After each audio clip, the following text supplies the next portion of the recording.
सास का घूंघट पार्ट 2। पिछले अंक में हमने देखा कि देविका अपने ससुराल में हर गलत बात का विरोध करती, तो उसकी वजह से देविका पर उसके ससुराल वाले बहुत अत्याचार करने लगे। एक दिन देविका ने सचिन से कहा, सचिन, मैं तुम्हारे घर में नहीं रह सकती, तुम मुझे आज ही मेरे घर शहर भेज दो, मैं अपने मम्मी पापा के पास रहूंगी। क्यों देविका, तुम शहर क्यों जाना चाहती हो? यहाँ तुम्हें किस बात की परेशानी है? किस बात की परेशानी नहीं है सचिन, तुम्हारे घर के आदमी औरतों के साथ जानवरों जैसा व्यवहार करते हैं, मैं ऐसे माहौल में नहीं रह सकती।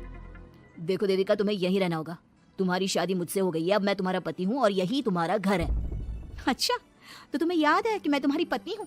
जब तुम्हारे पिताजी और चाचा जी मुझे एक हफ्ते के लिए कमरे में बंद कर देते हैं, तब तुम्हें क्यों याद नहीं आता कि जो औरत कमरे में बंद है वो तुम्हारी पत्नी है? जब तुम्हारे जीजाजी और भाई मुझसे बदतमीजी से बात करते हैं, मुझे खाने के लिए कुछ नहीं देते, तब भी तुम्हें याद नहीं आता कि मैं तुम्हारी पत्नी हूँ? देखो देविका, तुम बेकार की बातें मत करो। तुम यहाँ ढंग से रहोगी, सबकी बात मानोगी, तो कोई तुम्हें कुछ नहीं कहेगा। इस तरह जानवर की तरह रहना, ढंग से रहना है तो सॉरी सचिन, मैं नहीं रह सकती, मैं आज ही अपने घर जाऊंगी। ये बोलकर देविका अपना सामान पैक कर लेती है और घर से जाने लगती है। सचिन भी उसके पीछे पीछे चलता है और उसे समझाने की कोशिश करता है। जब ये सब जोगिंदर ने देखा तो बोल पड़ा, बहू, यह सब क्या हो रहा है? कहाँ जा रही हो? सचिन, बताओ अपने पिताजी को कि कहाँ जा रही हूँ मैं। तुम्हें शर्म नहीं आती अपने पति का नाम लेते हुए? मैं अपने पति का नाम ले रही हूँ, इसमें आपको क्या परेशानी है? आपका नाम तो नहीं ले रही हूँ ना? देविका, ये किस तरह से बात कर रही हो तुम पिताजी से? जिस तरह से करनी चाहिए उस तरह से कर रही हूँ बात। इससे अच्छी तरह से मैं तुम्हारे घर के किसी भी आदमी से बात नहीं कर सकती। तीनों की बात सुनकर घर के बाकी लोग भी वहां आ जाते हैं। तभी जोगिंदर कहता है, हमारे घर की औरतें अपने मर्दों का नाम नहीं लेती। तुम्हारे शहर में होता होगा, लेकिन हमारे यहाँ पर ऐसा कुछ नहीं होता। बहू, सचिन तुम्हारा पति है, तुम उसका नाम मत लिया करो। तुम अपने पति का नाम लेने की जगह ए जी, ओ जी, सुनो जी कहा करो। पति ना परमेश्वर होता है।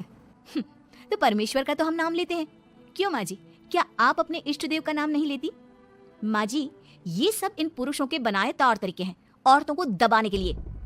ये बेशर्म लड़की ऐसा नहीं सुधरेगी। ये हमारे घर की औरतों को भड़का रही है। सचिन, तुम इसे चुप कराओगे या फिर मैं करूं? नहीं नहीं पिताजी, मैं अभी समझा देता हूँ। चलो देविका अंदर, और कितना तमाशा बनाओगी मेरा? सचिन, मैं अंदर नहीं बाहर जाऊंगी, अब मैं यहाँ नहीं रह सकती। देविका की बात सुनकर महेंद्र कहता है, भाई साहब, ये लड़की इस घर से और गांव से बाहर ना जानी चाहिए, नहीं तो हमारे घर और गांव की औरतें भी ऐसी ही हरकतें करेंगी। वो भी मर्दों के खिलाफ बगावत करेंगी। और मैं भी देखती हूँ कि मुझे घर से बाहर जाने से कौन रोकता है। बहू, इनसे बहस करने का कोई फायदा नहीं, तुम अंदर चलो। इस गांव के मर्दों के अंदर बहुत अहंकार भरा हुआ है। देविका किसी की बात नहीं सुनती और अपना सामान उठाकर घर से बाहर जाने लगती है। तभी वहाँ मोहन और कल्याण आते हैं। कल्याण देविका के हाथ में से उसका सूटकेस छीन लेता है और मोहन देविका को जोरदार थप्पड़ मारता है। देविका का सर दीवार में लगता है और वो बेहोश हो जाती है। देविका, देविका तुम ठीक तो? भैया, आपकी हिम्मत कैसे हुई मेरी पति पर हाथ उठाने की? सचिन, तुम जल्दी से देविका भाभी को अंदर कमरे में ले जाओ, मैं अभी वैद्य जी को लेकर आती हूँ। वीना जल्दी से वैद्य जी को लेकर आती है। वैद्य जी थोड़ी देर तक देविका की जांच करते हैं और कहते हैं, मुबारक हो आप सबको, आपकी बहू माँ बनने वाली है। अभी तो मैं आपको दवाई दे देता हूँ, लेकिन आगे इनके इलाज के लिए आपको दाई अम्मा को बुलाना होगा। ये बात सुनकर घर के सभी लोग खुश होते हैं। देविका को जब होश आता है, उसे ये बात पता चलती है तो वो बहुत खुश होती है। वो सबसे कहती है, मैं अपने बच्चे को यहाँ नहीं रख सकती। क्यों बहू, क्या हुआ? अब तुम ये सब बातें मत सोचो, तुम्हें आराम करना चाहिए। नहीं माँ जी, आप नहीं समझ रही। अगर मेरा बेटा हुआ तो इस घर के मर्दों की तरह अहंकारी और औरतों पर जुल्म करने वाला बनेगा, और अगर मेरी बेटी हुई तो वो जानवरों की तरह जुल्म सहने वाली बनेगी, और दोनों ही अनपढ़ रहेंगी।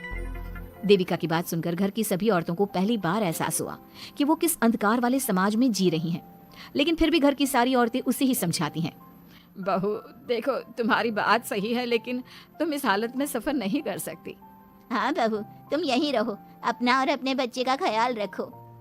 देखो ना देविका भाभी, हमें बिल्कुल भी पढ़ना लिखना नहीं आता, अपना नाम भी नहीं लिख पाते, तो आप मुझे थोड़ा पढ़ा दीजिए ना। देविका, तुम्हारी बातें सुनकर पहली बार हमें एहसास हुआ है कि कैसे माहौल में हम जी रहे हैं। तुमने हमारे अंदर उम्मीद की नई रोशनी पैदा की है, यहाँ से मत जाओ तुम। देविका ने घर की औरतों की बात सुनी तो उसका दिल पसीज गया। उसने गांव में ही रहने का फैसला लिया। वो अपने घर की औरतों को रोज पढ़ाती, उन्हें अपने अधिकारों के बारे में, देश के बारे में बताती। इसी तरह कई दिन बीत गए और एक दिन सुजाता ने सचिन से कहा, सचिन, देविका की तबीयत ठीक नहीं, तुम जल्दी जाकर दाई अम्मा को बुला लाओ ना। भाभी, दाई अम्मा क्या कर लेंगे? आप किसी डॉक्टर को बुला लो, मेरी तबीयत ठीक नहीं है। देविका, गांव के लोग डॉक्टर पर भरोसा नहीं करते। दाई अम्मा बरसों से ये काम कर रही है, वो तुम्हें ठीक कर देगी। सचिन, तुम्हारे घर वाले अनपढ़ हैं, तुम तो पढ़े लिखे हो ना, देख नहीं रहे मेरी हालत क्या हो रही है। तभी तो बोल रहा हूँ, समय बर्बाद मत करो, मैं अभी आता हूँ। सचिन दाई अम्मा को बुलाकर ले आता है। दाई अम्मा घरेलू नुस्खों से देविका का इलाज तो कर देती है। कुछ समय के लिए उसकी हालत भी स्थिर हो जाती है, लेकिन वो पूरी तरह से ठीक नहीं होती। फिर देविका सचिन से कहती है, सचिन, मुझे समझ में नहीं आ रहा तुम मुझे डॉक्टर के पास क्यों नहीं ले जा रहे? मैं माँ बनने वाली हूँ और मुझे ये भी नहीं पता कि मेरा हेमोग्लोबिन कितना है। दाई अम्मा कर रही है ना तुम्हारा इलाज। लेकिन दाई अम्मा को कुछ समझ में नहीं आ रहा कि मेरे साथ क्या हो रहा है। अगर देखो तुम मुझे नहीं लेकर गए ना तो मैं खुद ही चली जाऊंगी। अगले दिन देविका की तबीयत दोबारा बिगड़ जाती है और दाई अम्मा के किसी भी नुस्खे से वो ठीक नहीं हो रही थी। देविका ने सारी हिम्मत जुटाई और वो अकेले ही डॉक्टर के पास जाने लगी। उसे देखकर मोहन कहता है, बहू, इस हालत में कहाँ जा रही हो? आप लोगों के भरोसे रही ना तो आप लोग मुझे मार ही डालोगे। डॉक्टर के पास जा रही हूँ मैं। बहू, तेरा दिमाग तो ठिकाने पर है।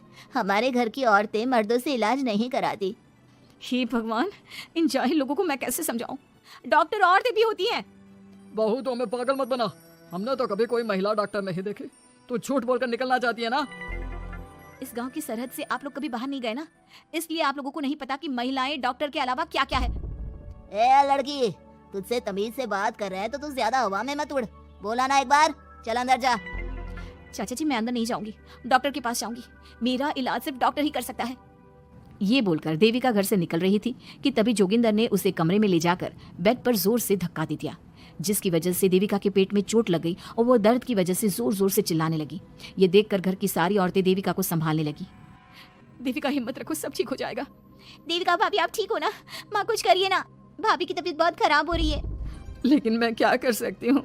भाभी, कुछ तो करो, कहीं बहू को कुछ हो ना जाए।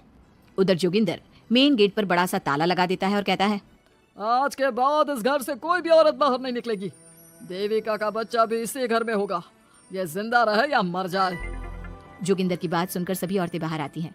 जब विमला को इस बात का एहसास हो जाता है कि जोगिंदर देविका को डॉक्टर के पास किसी कीमत पर नहीं जाने देगा, तब विमला पहली बार अपना घूंघट उठाकर तेज आवाज में कहती है, मैं भी देखती हूँ देविका को डॉक्टर के पास जाने से कौन रोकता है। आज देविका डॉक्टर के पास जाकर रहेगी। देविका की सास का घूंघट आखिरकार उतर ही गया। घर के आदमियों ने पहली बार विमला का ये रूप देखा था और उसकी तेज आवाज पहली बार सुनी थी। क्या विमला अपनी बहू की जान बचा पाएगी या जोगिंदर अपनी पत्नी की आवाज भी दबा देगा? ये जानने के लिए हमारे अगले एपिसोड का इंतजार कीजिए और हमें कमेंट में ये भी बताइए कि घर की औरतों को आगे क्या कदम उठाना चाहिए।